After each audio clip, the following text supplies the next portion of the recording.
I want you to understand something. You see this book? Are you? This book. This is the written word of God. Yes. Okay? This is the written word of God. This book, listen to me really close. Don't miss what I'm about to say. This book will keep you from sin. Yes. Sir. You understand? This means yes. This means no. If you don't understand, I'm going to say it again. This book will keep you from sin. Amen. Or sin will keep you from this book. Come on. Yep. Now, Brother Dave, I don't know about that. I just don't have time to read that word. I just don't have time to study. I just tell you, honest with you. And I really ain't got enough time to pray because all I do is work.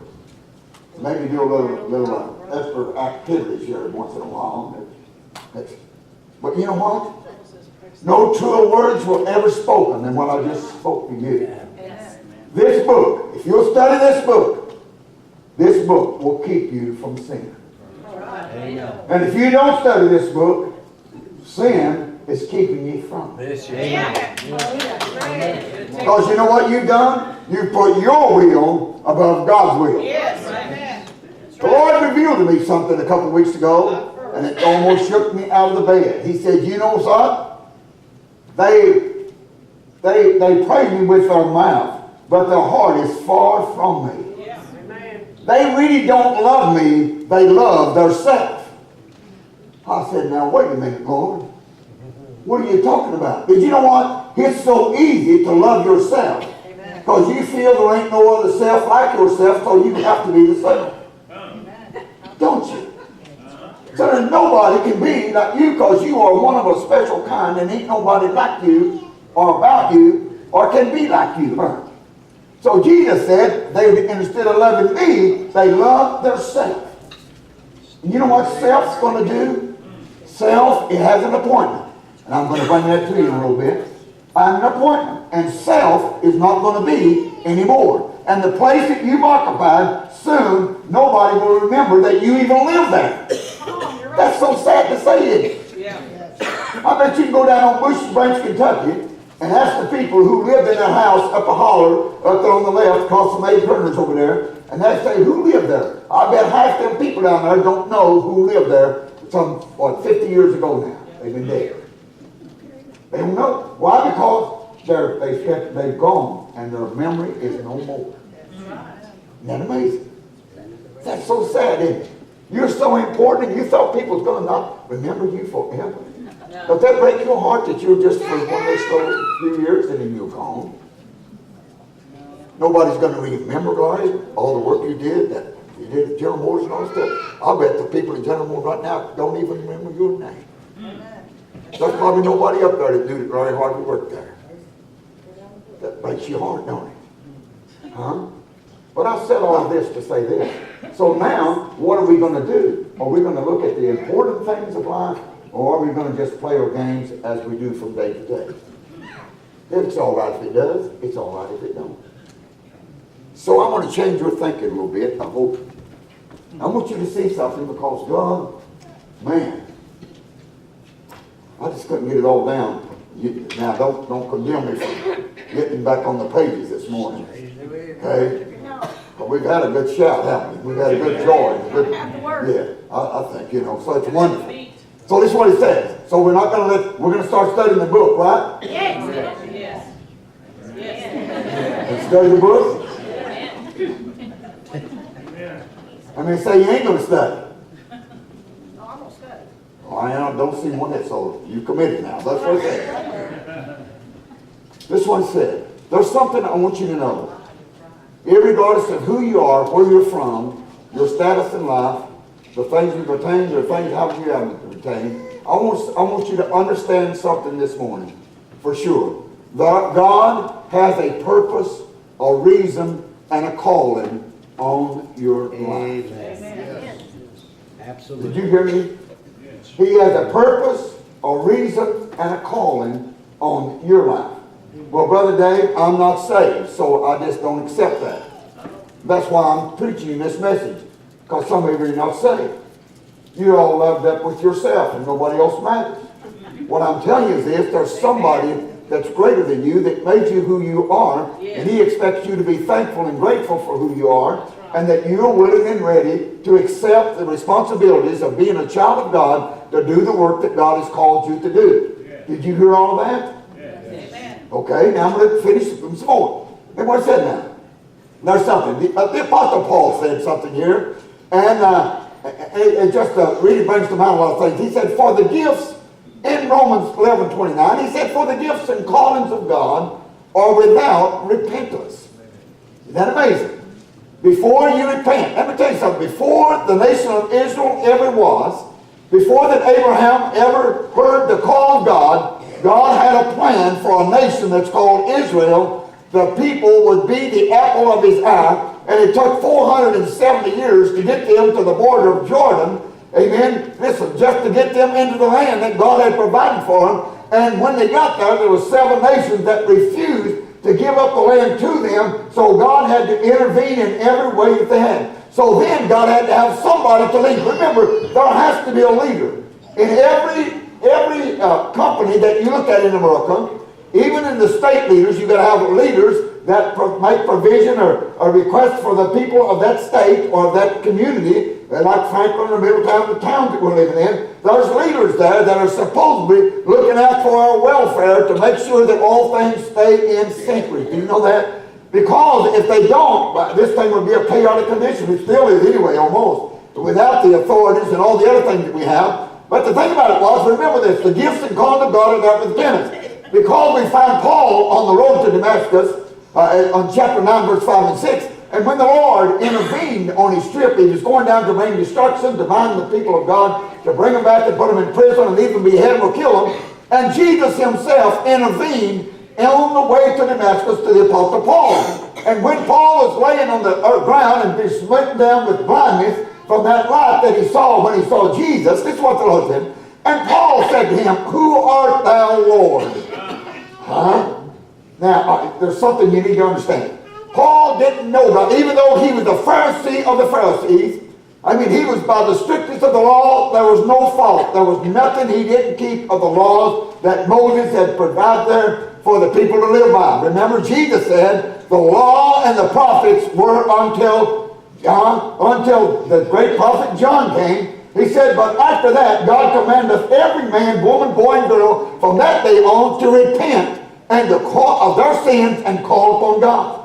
So now what I'm telling you is the law is not good enough to get you into heaven.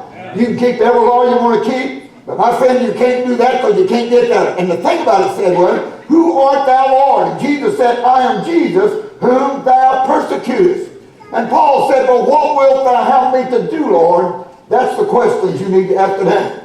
Do you know who Jesus is? They used to sing that song. They haven't sung it in a while, but do you know who Jesus? Do you really know who Jesus is? When he wrote to the Philippians in chapter 3, verse 10, he said, that I might know him in the power of his resurrection and the fellowship of his suffering, being conformed unto his death.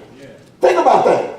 The Apostle Paul said, listen, what wilt thou have me to do? So he told him to go into Damascus, and there he would have a fine man would tell him what to do. You know, all the suffering, the pain that Paul went through just to be a disciple of the Lord. What I'm telling you is this. Jesus knows that you're here this morning, and he wants you to hear what's being said from this pulpit today. In Joshua chapter 1 and verse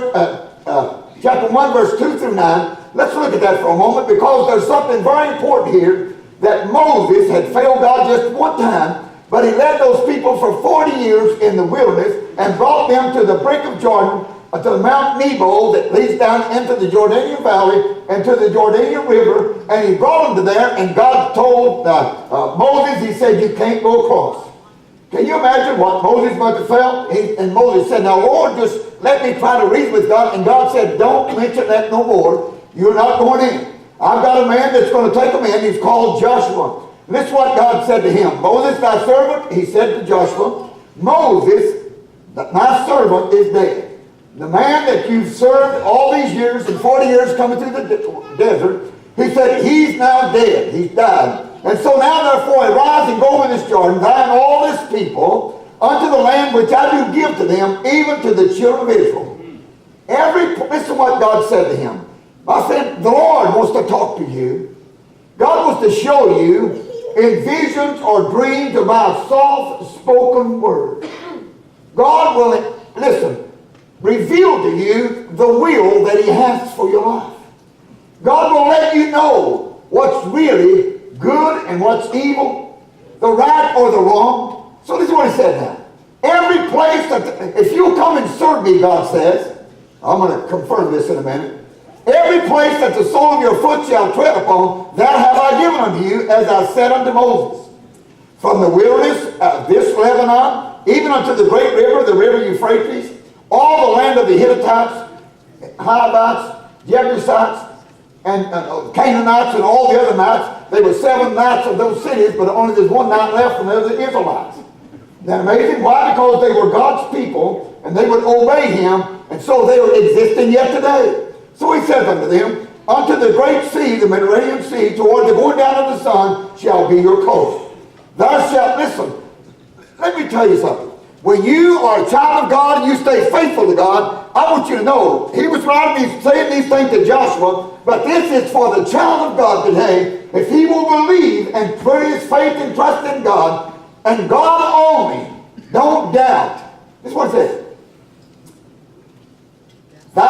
There shall not be a man able to stand before thee all the days of thy life. As I was with Moses, so I will be with thee. I will not fail thee, nor forsake thee. Amen. Can you imagine that? Yes. Jesus reiterated those words, remember? Whenever He was preaching and teaching on the world, He said, I will never leave you. I will never forsake you. I will go with you all the way to the end of the world. And many days we feel like, where is God? Where are you, Lord? I don't feel you. I don't really feel the instant to do this or that, God. I don't feel like reading your word. I don't feel like praying. God, I'll tell you what, I'm just about out of it today. So what shall I do? Where are you, Lord? And Jesus was speaking these words, I'm right here with you. Yeah. If you've given your heart to God, He's there. And when you go to do something wrong, you break His heart. He'll say, don't do that. Don't do that. Get away from there. Go back the other way. Run from that thing. Don't be a part of that thing that's wrong. Let me tell you something today. Let Jesus control your life and lead you and guide you in the ways of holiness and righteousness, that the world might know that you are a child of God. Huh? Well, Brother Bowen, I can't do that. Now, I heard that. That flesh is saying it. You know who's talking now? The flesh. Because if you'll let the Spirit of God begin to speak with you, you know what He'll say? I can do all things through Christ that strengthens me. Yes. I can overcome these addictions. Yes. I can overcome these habits. I can overcome the family that I've been hanging around with, the people. Let me tell you something. I can step up and say enough is enough. Yes. I'm not doing it anymore. I'm a child of the King. Yes, I am. Yes, I am. I'm on the way to heaven and I can't step down. Praise God. Yes, give me glory. We're all in the same boat. We're going to the same city. We're serving the same God. We're saved by the same Lord. And it makes us what? Family together. Yes. Amen. Uh-huh. Well, Brother Bowen, why did the families fight? Every family I ever known's fought. They fought. The children. Anybody grew up in a family that didn't fight? Never had a fight with the children, brothers, sisters, or whatever you had. But you know what? They made up the next day. But God's family, they're the worst I've ever seen. They never make up nothing. They get in a fight and they never get over it. You know what I mean? The devil just whoops them from one end of the world to the other. Still running here and running there and running here and running there, don't know what to do. Why? Because the devil gets them and beats them to death. Jesus said, forgive. Yeah. Huh? Forgive. Yeah. If you have all against any, forgive them. Huh? When you come to the altar, leave your gift there. Lord, forgive me, please. Now go back and make it right and come back and say, now, Lord, thank you, thank you, thank you. That's right. Are you with me? Well, Brother Bolton, I just can't do that. That's why you're in the condition you're in today, because Yes, you can't do it. amen. Come on. That's the first thing you can't do it. I can do all things through Christ that strengthens me. It takes a man or woman to say, forgive me, I'm sorry. That's right. Yeah. I'm sorry I said that. I'm sorry I did that. Forgive me, please. That's right. Anybody had to say that lately? Bet you us men. Oh man, we'll go around stubbing 3 days running by the house and running around down the street doing everything we can do to keep from saying it. Yeah. Well, honey, I'm sorry. She said, I know you are. You dirty dog. He said, don't make no difference, honey. I really am sorry. Forgive me. We can't go along like this. It'll give us both ulcers. We'll both be dead together. Amen. That's right. Huh? Have mercy. After 55 years, you learn that stuff. You learn to say, I'm sorry. Forgive me. I'm still human. I'm a human being. Reckon, last time I checked, I'm still breathing. Now, you with me?